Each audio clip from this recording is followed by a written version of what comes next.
Sekitar 500 warga mengikuti mudik gratis yang digelar PLN Sulsel Rabar dengan menggunakan bus.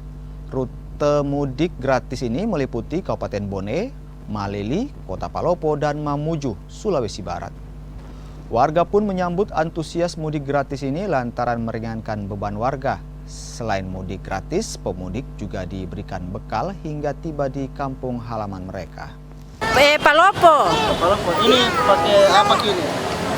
Program mudik gratis? Iya, mudik gratis. Oh iya, dari program mudik gratis mana? Dari PLN? Iya, BUMN. Bagaimana proses mendaftarnya?